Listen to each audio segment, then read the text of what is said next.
Welcome to the Do Good X podcast, a sanctuary from the entrepreneurial grind. Hosts Kimberly Danielle and Stephen Lewis, advocates for impactful entrepreneurship, guide you on the path where purpose meets business. Join us to slow down, reconnect, and explore the challenges of under-resourced entrepreneurs, uncovering the unique journey of building businesses that make a difference. Now, your hosts.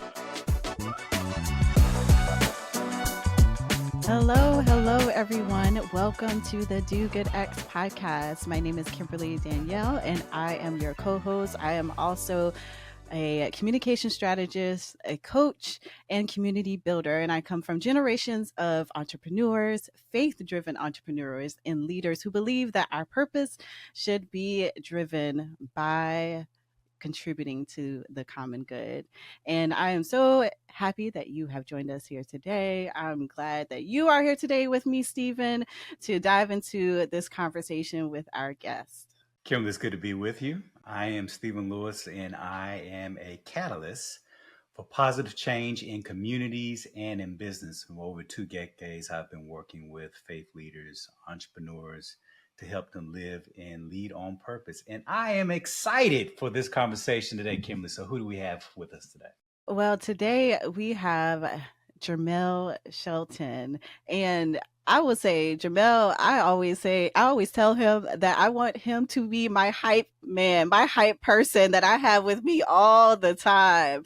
So I'm so grateful he has joined us here today. Jermail is co-owner of Just Add Honey Tea Company, which is based in Atlanta, Georgia, along with his wife, Brandi. And she is wonderful as well, carries so much wisdom. And with a retail tea shop, online operations and wholesale division, Jermail oversees the company's offsite events and wholesale department.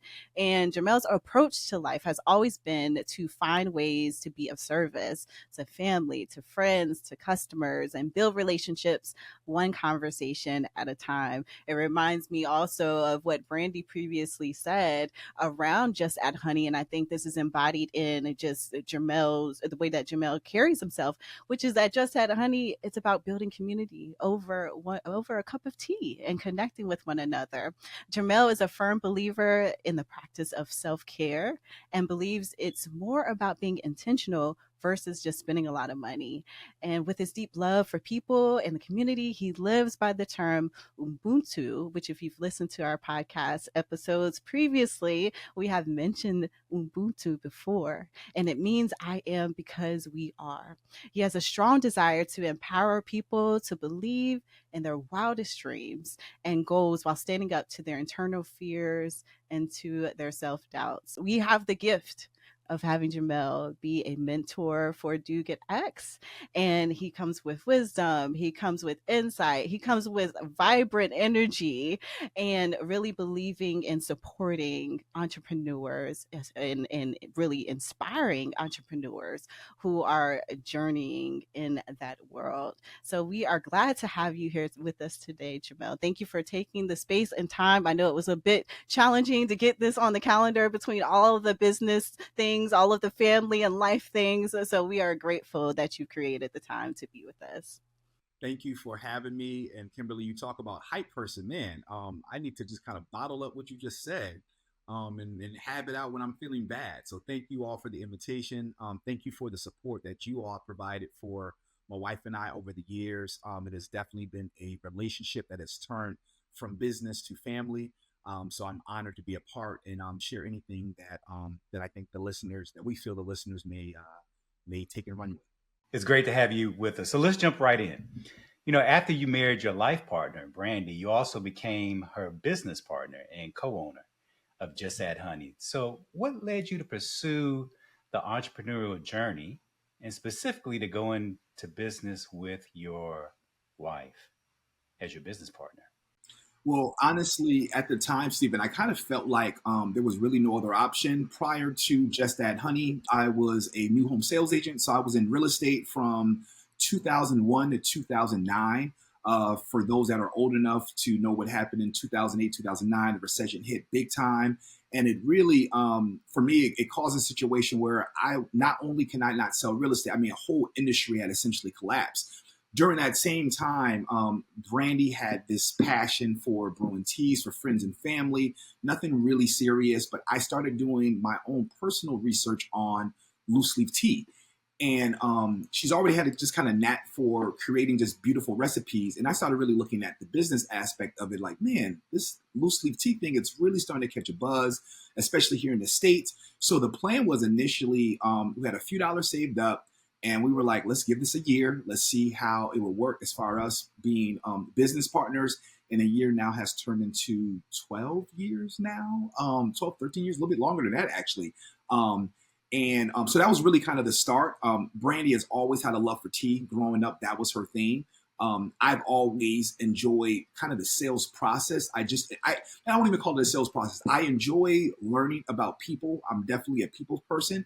And I think that I do a decent job of not selling people, but finding out what people look for, what they need, and trying to provide that with inside the service we had. So it was a beautiful marriage of sorts, so to speak, between us developing, because at the time we were young newlyweds, just a few years in, and kind of merging the business. And we always say, it's a running joke, I think I quit maybe 17 times. I was definitely fired a good 25 times initially.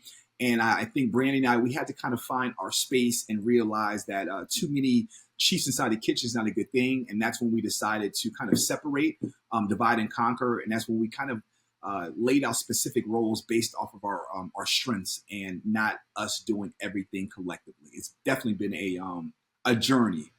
That might be a whole nother podcast episode, right? But it's definitely been a journey to get us to where we are right now, where we move a lot more fluid, and we just understand kind of our roles and responsibilities with inside of Just That Honey.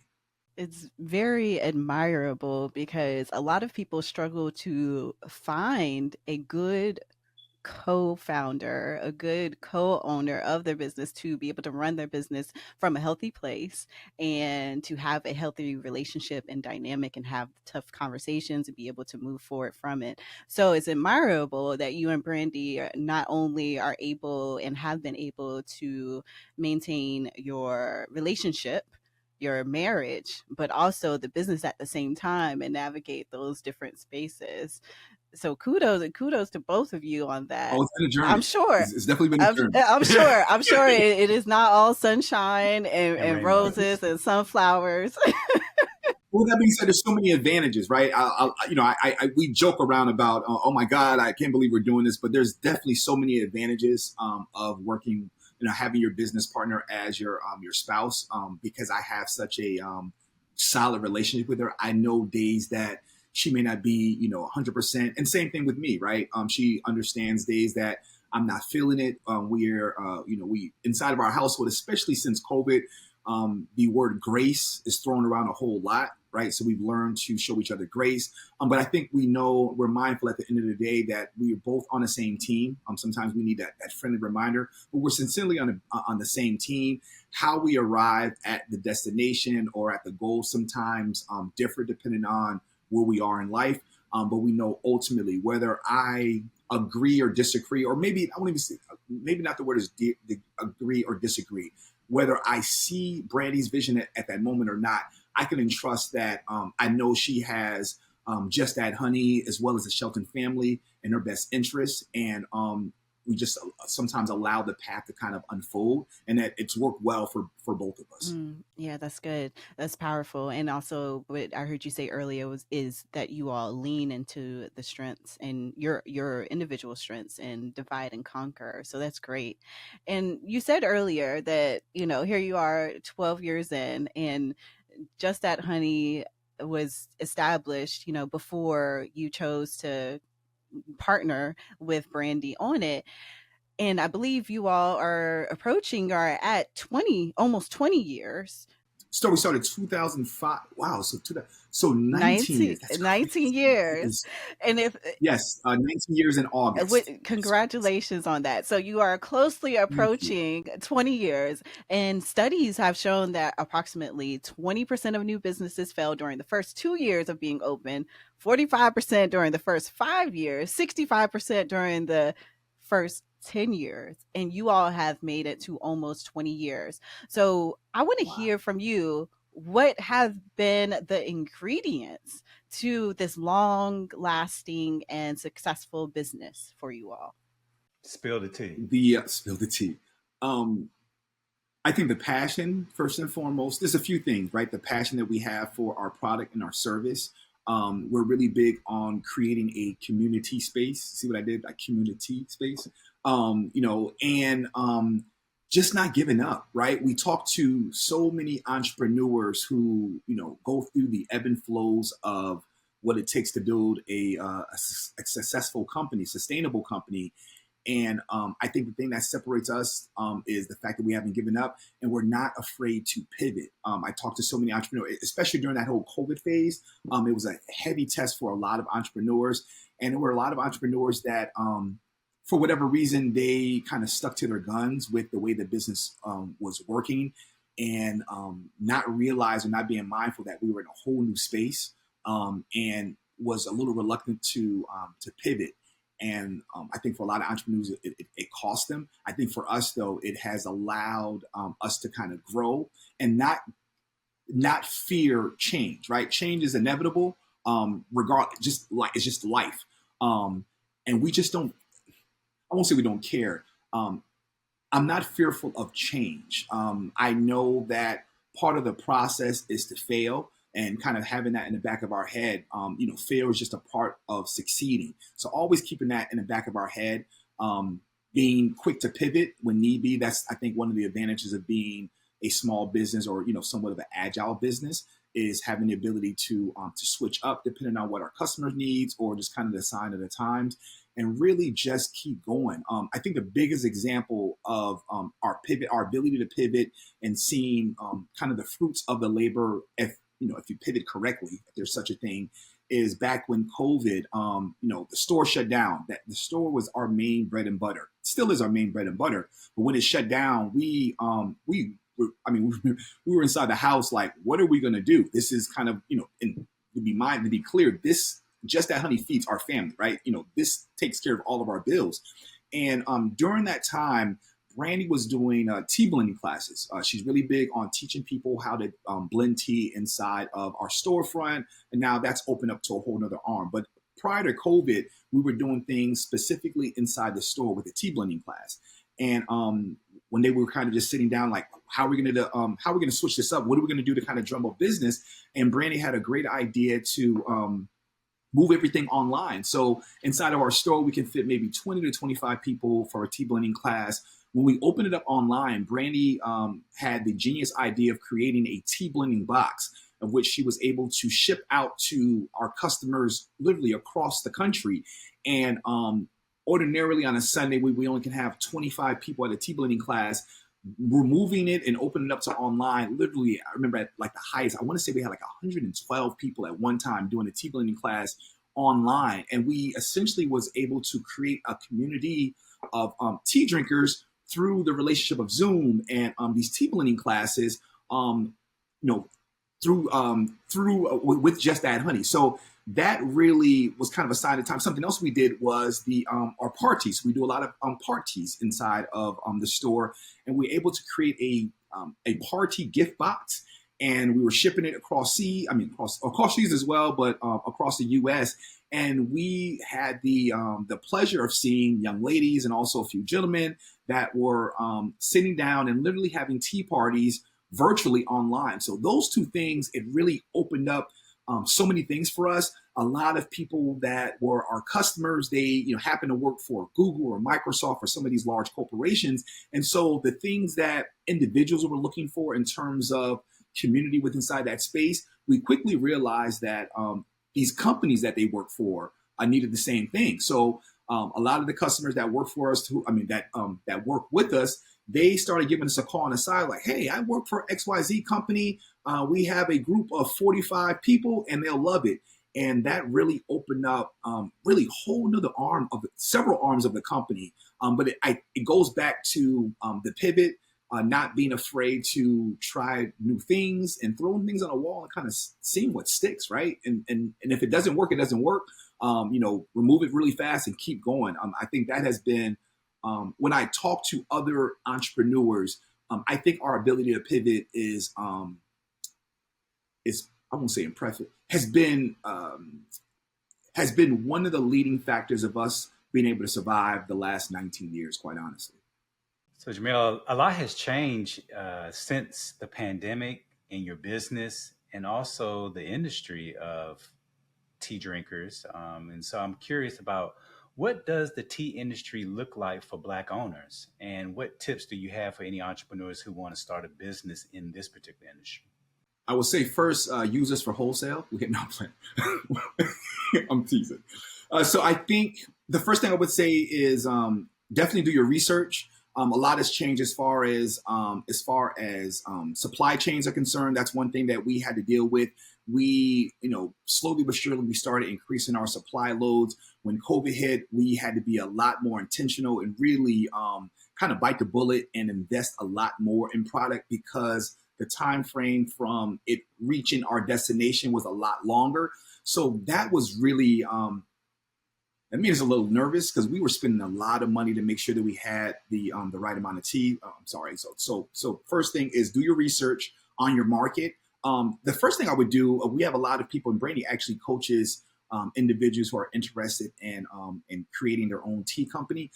I would suggest kind of doing what we did initially and just start off at farmers markets, right? There's no reason to invest hundreds of thousands or hundreds of $1,000s on a brick and mortar if you're not really sure if it is a market within inside of your city.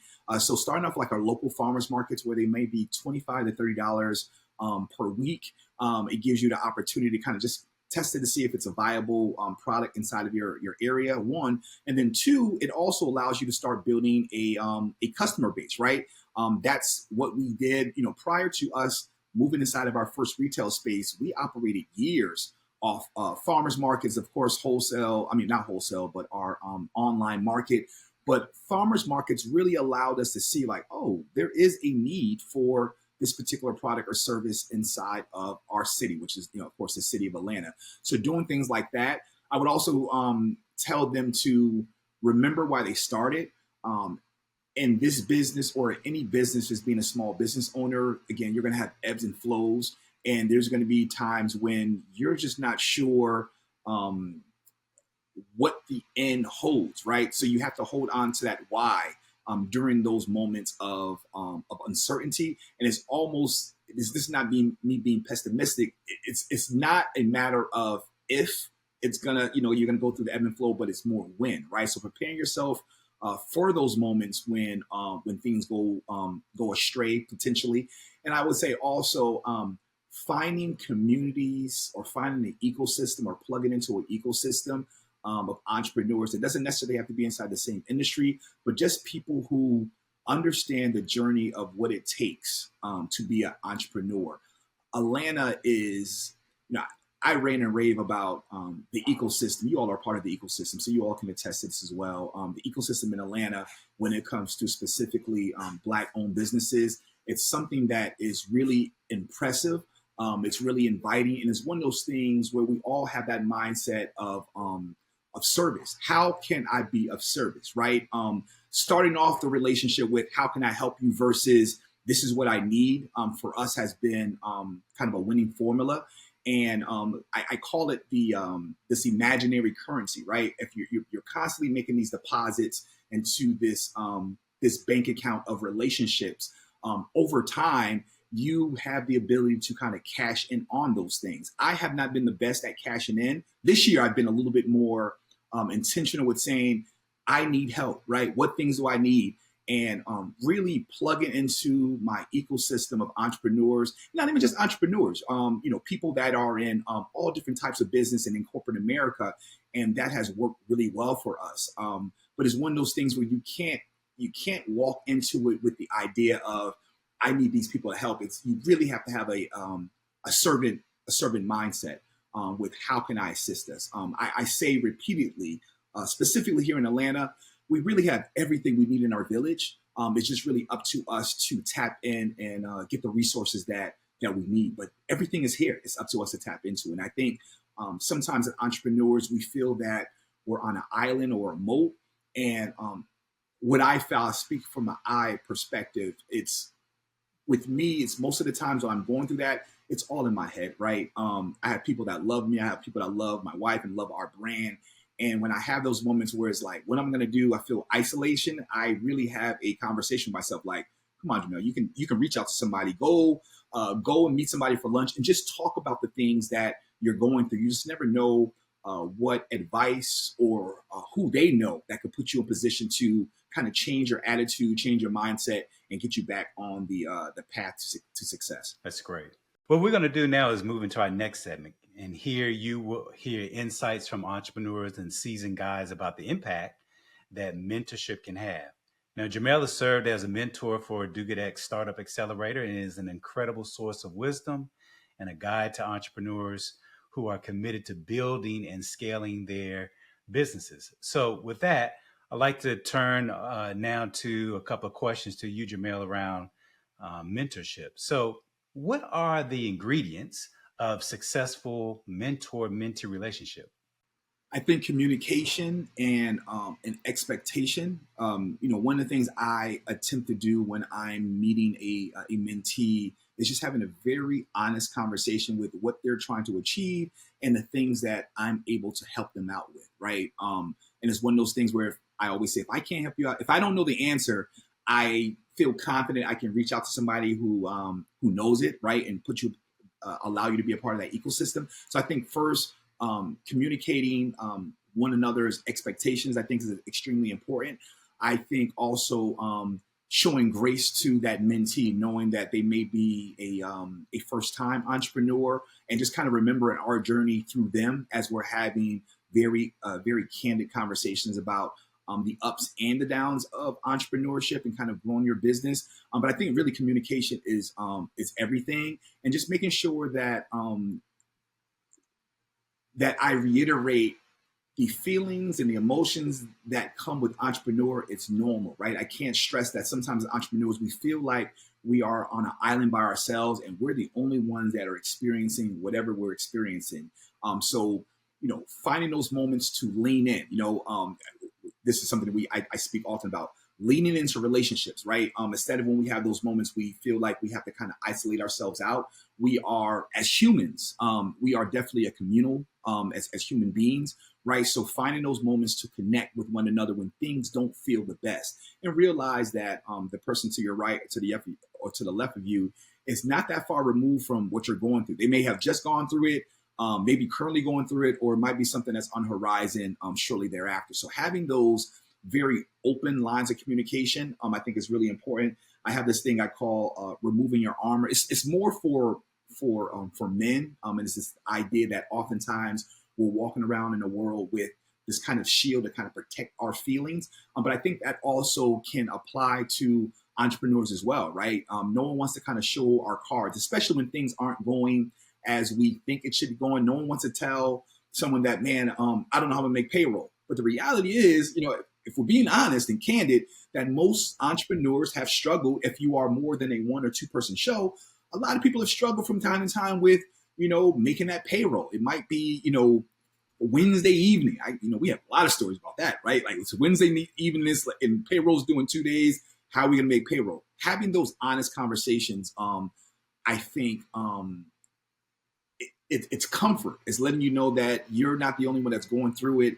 And as a collective, we can all get through this together through conversation. So I think those, for me, those are the main attributes to, I think, becoming a good mentee or becoming a good mentor.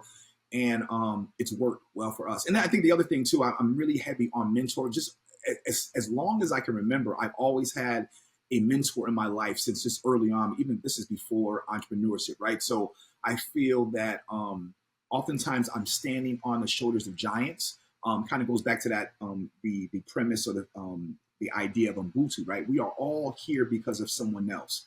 We are all standing on the shoulders of someone else that got here before us. And so just being mindful of that, right? And I think my way of honoring those that have helped me is to, bring that ladder back down and assist some other people that's coming up. Because I'm still, right, it's one of those things I always feel I'm in the middle.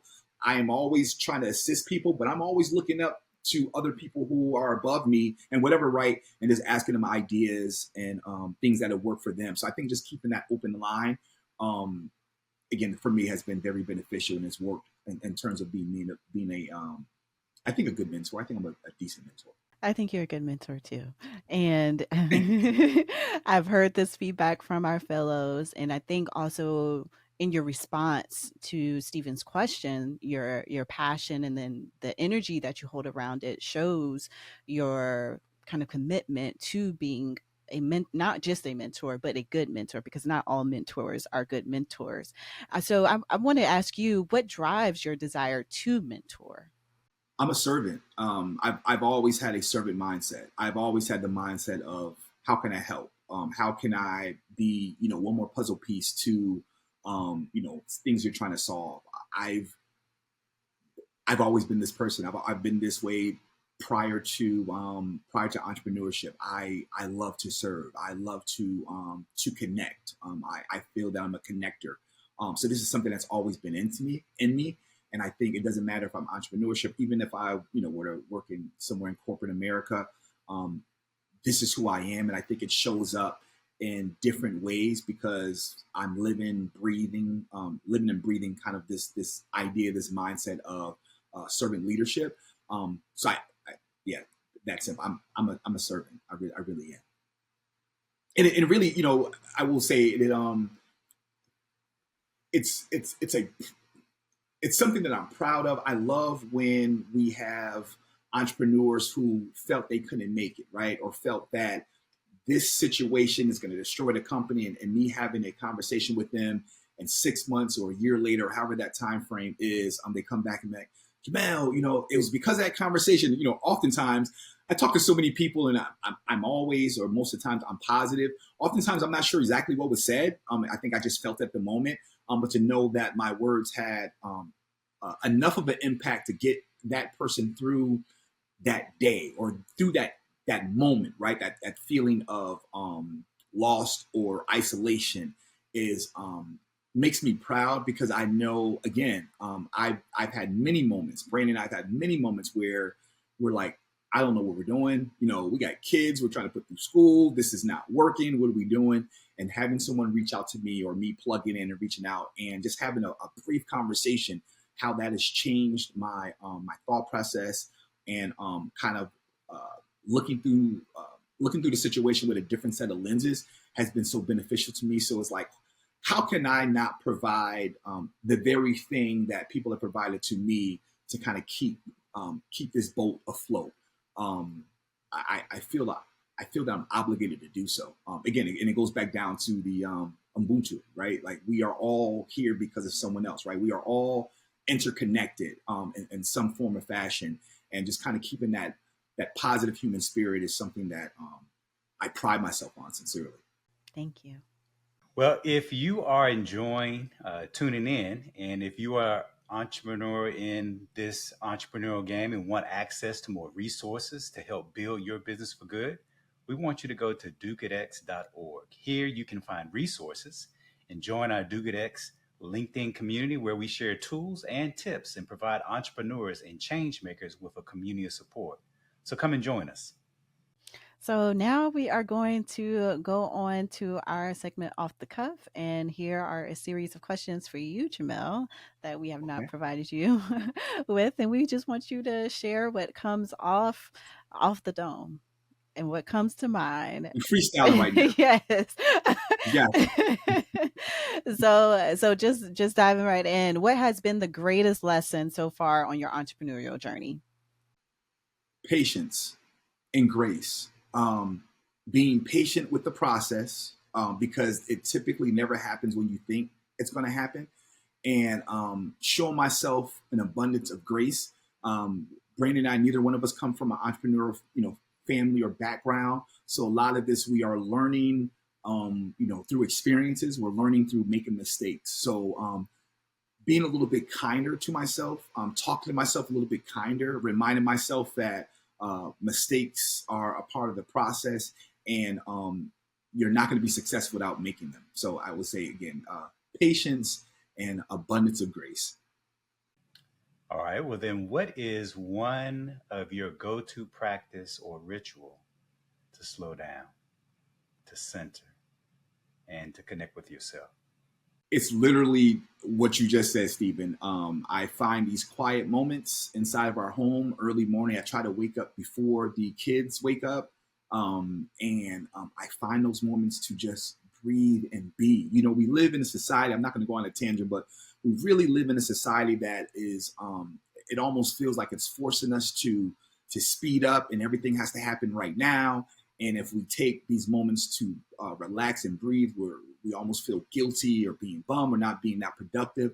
And what I've learned is slowing down. For me, I'll speak for myself. When I find those moments to slow down, it is the easiest way to kind of speed up, right? I can look at things more from a aerial view versus me feeling like I'm inside of it. I just have much more clarity when I start my mornings off with a cup of tea and really just slowing down, working on my breath, being very intentional with how I want to start my day. And, that's been the biggest thing, really find those moments. And it doesn't even have to be in the morning, right? There's been times where it's during the day. I'll be right back. I'm going to my car. I need a moment to just breathe. But being very intentional with the breathing. I say often that, most people are not intentional when it comes to breathing.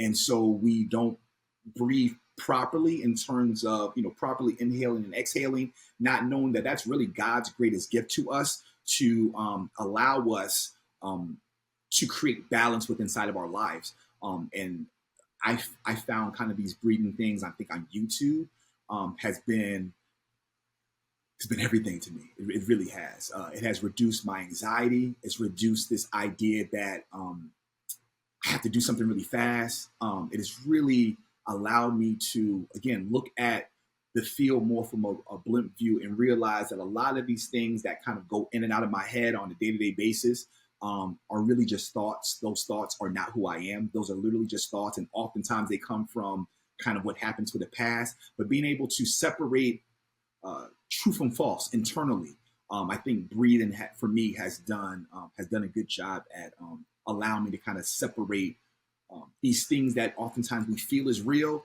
when it's really not real. It's really just our mind going through kind of our mind playing tricks on us, so to speak. So yeah, breathing has been everything to me. I want to start doing yoga. That's, I think, next on the list. But for right now, breathing has been extremely powerful, and it's free, right? You can do it anywhere. I suggest everybody be a little bit more intentional with breathing. I think we'll have I think life would be far more safer, right? I think people would be far more nicer to one another if we just spent 5 minutes. And it doesn't have to be, this have to be this whole long thing. You just 5 minutes to kind of recenter yourself. I can't speak enough about the power for me, the power of breathing. How much of your success do you attribute to your faith versus your own grit, will, and hustle? Solid question, Kimberly. I would say 50, 50. So I won't give a percentage. I will say I definitely have a lot of faith. I grew up in a home, and it's all we operated was with faith, but we were also some really hard workers. So it's like one of those things where it's like, okay, I'm gonna pray and say my prayers, but I have to get up off my couch and throw on my shoes and get to work. So I think it is it's a healthy balance of having faith, but also willing to do the work, willing to do the things that most people aren't willing to do. Just going that extra mile. There was I'm a huge fan of Will Smith. I just saw a clip on him. And he was like, the difference between 90% and 100%. It's such a large gap, right? We think that we're at 90% and, we're not that close to 100%, but it's that last 10% that really separates people that are successful from people that are not as successful as they may want to be. I think everyone can be considered successful, but I think there are levels and degrees of success, and it really depends on how bad you want it. So going back to your original question, I think there is a healthy mix of being faithful, but also I'm a worker. I love the work. I love to serve. I think honestly, with our company, most of the work we do is in the service industry, whether it's our our brick and mortar, or people come into our mobile bar when we set up. It is really, our business is really kind of catered to the servant mindset, right? Offering a reprieve for those who are going through whatever they're going through. But you gotta work. What's this old saying? Faith without work is dead. I think that there's a saying, right? Someone said that faith without work is dead. So there has to be a healthy mix of being faithful and also doing the work. And I think also I would say, the more you work, the more people recognize you're working, and the more they're willing to help you, right? Energy creates energy. So the more people are seeing you out working, the more they're apt to want to assist you in whatever endeavors you're looking to get into. So complete this sentence. Because of my entrepreneurial endeavor, communities will be or are more able to do.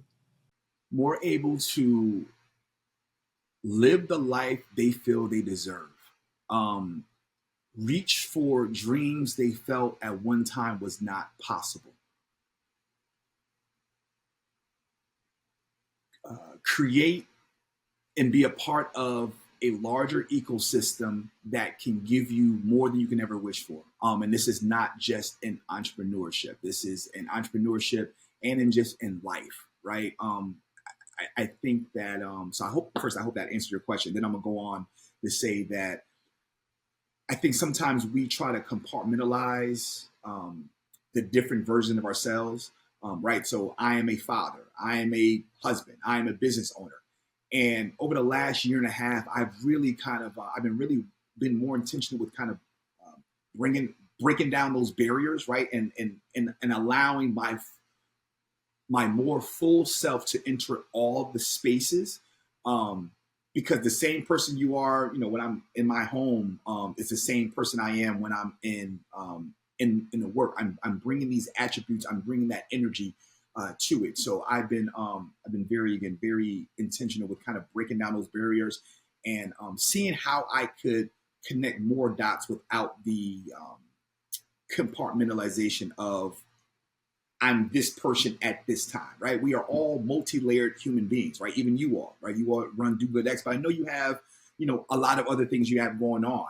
And I feel that when I'll speak for myself, when I've been able to do so, it has allowed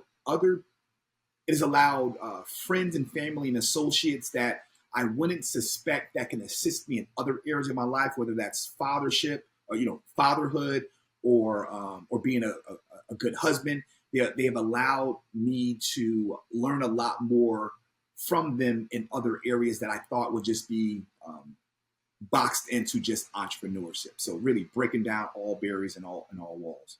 Hope that answers your question, Steve. Yes, and we'll have to end it there. But I want to say thank you, Jermail, for being with us here today. It's so delightful to hear you share a little bit more about your story and 19 years of being here in the city of Atlanta, developing this business, Just Add Honey. We're just getting started. And thank you for your transparency and your conversation and thoughts about self-care. In addition to your story, I appreciate that coming from especially a Black man, being so transparent with the challenges and what you're addressing in your journey as an entrepreneur and alongside Brandi. So thank you again, Jermail. We appreciate you, and we appreciate you being a part of the Do Good X community. My pleasure. You all, we have built an amazing relationship over the years. I'm so proud of you all. You all might edit this out, but I'm so proud of the work that you all are doing. There are so many people that need your services, that are looking to change the world through their product or service. And in my opinion, you all are an amazing vessel to help steer these individuals in the right direction, to kind of pass them off on to other mentors like myself and so many other great mentors that you all have had come through Do Good X over the years. So I thank you all for doing the work and always being supportive to not only Just Add Honey, but specifically the individuals of Brandi and Jermail Shelton. So we are forever grateful for the work that both of you all are doing. So thank you. Thank you. Thank you for listening to the Do Good X podcast. To continue the conversation or access our resources, visit www.dogoodx.org. Join us again for conversations that will nourish your soul, ignite your dreams, and empower you to build an impactful business, one intentional step at a time. Until then, keep striving, thriving, and doing good.